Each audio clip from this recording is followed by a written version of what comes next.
Tidak perlu takut. Sekarang dunia dibuat semua orang supaya takut. Sampaikan kepada dunia dan sampaikan kepada orang yang membuat berita takut-takut itu. Kami sebagai umat Islam dan kami bangsa Indonesia tidak pernah takut dengan siapapun. Kami hanya takut kepada Allah Subhanahu wa ta'ala yang menciptakan kita, yang menciptakan semua permasalahan yang ada ini. Allah, dekatlah kita kepada Allah, insya Allah semua akan nyingkir. Bingung sekolah Indonesia ini, dunia semua dengan corona. Astagfirullahaladzim.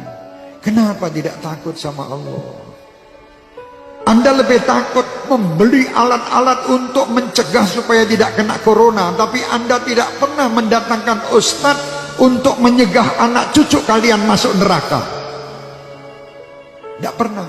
Pernah ragat untuk ngurusi anak cucu supaya tidak masuk neraka? Tidak pernah. Tapi kalau berita corona, apapun dijual guna untuk membeli supaya selamat daripada corona. Mau mati sekarang, mati besok tetap mati. Sudah tidak bisa, kita mau lari dari kematian, tidak bisa. Supaya kita selamat, ayo dekat kepada Allah. Tidak ada mudarat. Siapa yang meninggal kena virus, pasti yang sudah ditetapkan Allah harus meninggal pada waktu yang ditetapkan. Didatangkan malaikat pencabut nyawa atas perintah Allah, lewat sakit kena virus. Tanpa kena virus itu pun yang meninggal tiap waktu tetap terjadi. Lalu apa yang harus kita lakukan? Apakah kita panik? Jangan. Panik tidak menyelesaikan masalah. Kita baca mengapa syariatnya Allah takdirkan ada ini. Oh, makan tidak terjaga, hidup yang kotor, dan berbagai hal yang kita bisa dapatkan informasinya. Efeknya, sempurnakan syariatnya, hidup bersih, makanan bersih, sikap bersih, plus doa yang banyak. Karena virus itu tidak akan menyentuh kita tanpa izin pemilik diri kita. Tubuh ini milik Allah hadirin, bukan milik kita. Tubuh ini tidak akan terluka sedikit pun tanpa izin pemiliknya. Tubuh ini tidak bisa mati kecuali dengan izin pemiliknya, Allah Subhanahu wa ta'ala. Oleh karena itu, mendengar virus corona, yang harus diingat bukan virusnya, tapi pencipta, penguasa, pemilik segala-galanya, Allah Subhanahu wa ta'ala. Dan kita harus tahu bahwasanya musibah itu bisa Allah timpakan kepada siapa saja. Fitnah itu akan bisa Allah timpakan kepada bukan orang yang berbuat zalim. Yang la tusibah dan ladzi dzalamu minkum khosoh, tidak akan menimpa kepada orang yang bermaksiat saja, tidak. Bisa saja yang ridho dengan orang bermaksiat akan ketimpa juga.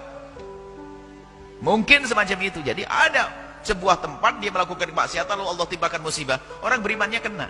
Cuman buahnya orang beriman ini nanti tetap selamat di akhirat. Baik. Jadi semacam itu, musibah akan selalu ada. Hari ini ada ini, ada itu, kan selalu ada. Dan musibah dihadirkan oleh Allah bukan karena Allah tidak mampu untuk mengangkatnya, untuk mengangkat orang yang sadar kalau itu musibah dan bagaimana menyikapi musibah. Jadi Allah yang mengangkat derajat seorang hamba itu bermacam-macam cara. Ada jadikan ahli ibadah, kaya raya, sedang menderma, punya ilmu, jadi ulama, dan seterusnya. Ada dikasih sakit, kasih bencana, macam-macam. Itu kan kisah dunia. Kalau pengen nggak ada ujian, nanti masuk surga, nggak ada ujian. Baik. Lalu bagaimana sikap kita di saat kita melihat musibah yang menimpa satu kaum misalnya? Pertama, kembali kepada Allah Subhanahu wa ta'ala. Tadi kami sampaikan. Kembali kepada Allah. Banyaklah istighfar kepada Allah. Jadi kalau ada musibah itu adalah jangan sombong kepada Allah. Karena bisa saja musibah itu karena dosa-dosa kita.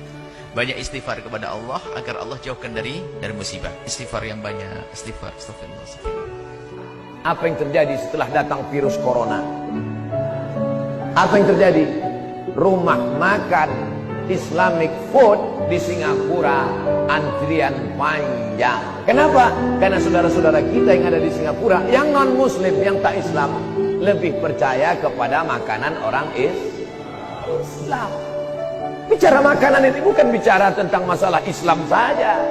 Insya Allah, kalau video ini kalian share, didengar oleh mereka, insya Allah banyak yang bersyahadat. Insya Allah. Pas ditengoknya penceramahnya Abdul Somad, tak jadilah. Ustaz radikal nih. Kalian terlalu termakan isu. Jangan kalian makan isu. Ini makan tuh bakwan.